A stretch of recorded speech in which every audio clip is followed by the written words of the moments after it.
Blizzard brings WCS to Mexico City, taking place on September 10th and 11th. The WCS Intercontinental Tournament will award $50,000 and 4,100 WCS points. Players from NA and EU will be able to take part in qualifiers to earn their spots in this tournament.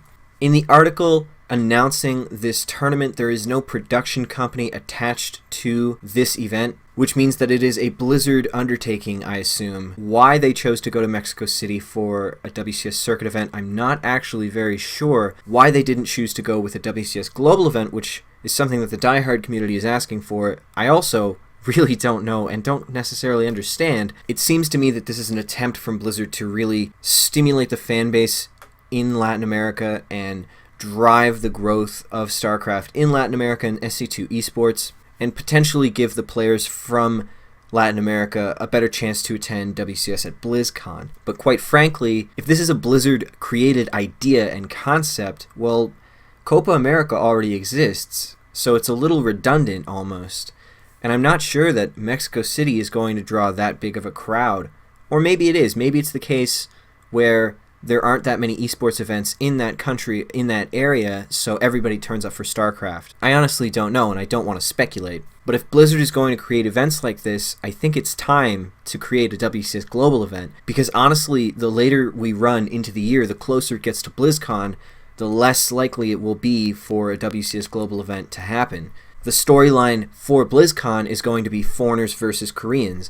And if you already have a tournament that indicates the results of that storyline a month before BlizzCon, well, it really waters down the whole storyline and the whole point. So when I think about it, honestly, WCS Copa Intercontinental kind of to me reads that we're not going to get a WCS Global event, which is something that I know a lot of people will be very unhappy about if that is the case. Nurchio is the WCS DreamHack Valencia champion. The weekend, which was full of impactful storylines, ended with Nurchio defeating Marine Lord 4-0 in the finals. Nurchio is now firmly in second place in the WCS standings for WCS Circuit. This was kind of a long time coming. In the foreign scene, Nurchio is thought of as basically the Zerg god. It seems like his tournament runs have just been getting progressively deeper and deeper. Honestly, I was really disappointed that the tournament ended in a 4-0 because Marine Lord vs. Snoot was such an amazing series with so much hype. I kind of expected Marine Lord to put up a better showing. Having said that, after Marine Lord was banned, there was a lot of speculation from him and from the fans. Maybe he wasn't going to come back to StarCraft. His passion wasn't there, is what he was saying on Twitter. I'm glad to see Marine Lord come back and still be on point and on form. Marine Lord was absolutely an up-and-comer early on in 2016, so I'm happy that that's still the case. DreamHack Valencia was full of amazing storylines, actually. Clem and Raynor being the biggest, but also Stefano making a return to maybe not form, but a very strong showing in that tournament. Honestly, go back, watch the VODs. There are some really standout moments if you haven't seen them. Rumors fly about Jaedong retiring from StarCraft 2 to switch to Brood War. English language Brood War caster Bisu Dagger initially reported on TeamLiquid.net that Jaedong was playing StarCraft Brood War again. The second half of Bisu Dagger's casting duo, Amazing XKCD, corroborated that Jaedong would be playing in a KCM Legend match. Later in the week, reporter Kanzi on Twitter posted a link to a Fomos.kr article that read Jaedong was not switching to Brood War. The report also included a quote from Jaedong that said he was rather embarrassed about the rumors. So I want to take a little bit of time and talk about this because I think this is a very interesting story. Not because of the Brood War aspect necessarily, but because where the hell has Jaedong been? The only event that Jaedong has partaken in 2016 has been GSL Code A in the first season, where he fell very quickly. So Jaedong has come out and said that he's not switching to StarCraft Brood War, that he's still under contract with EG. Okay, fine. What's he doing? I don't understand why Evil Geniuses would let players do other things that they're not paying them for while they're still under contract. Presumably, Jaedong is still pulling money from EG because he's reportedly still under contract, but he's not playing any of the Korean events.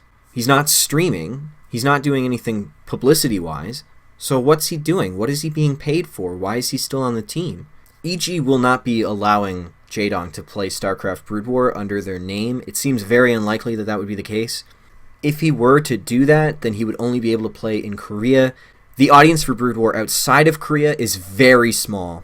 And understand that Evil Geniuses has sponsors from outside of Korea who market to non-Koreans. So the target audience for Evil Geniuses as a brand is not Koreans.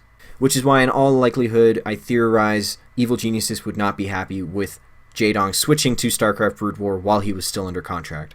But at the same time, it's better than what they're doing right now with him, which is nothing. That's it for this week, guys. A lot of ranting. I hope you enjoyed it, though. That's part of what I do. If you enjoyed, please pause. Please share it with your friends. I'm looking to get into a casual audience here, and it's very hard to do, so please share the episode around if you enjoyed it. Please consider following me here on YouTube, on Twitch, and on Twitter. And please remember to watch StarCraft 2 this weekend. There's lots of cool stuff going on all the time. We're on the road to IEM Shanghai next weekend, but this weekend we've got Nerd Street Gamers hosting an event in Philadelphia. That'll be really fun, and I encourage you all to check it out.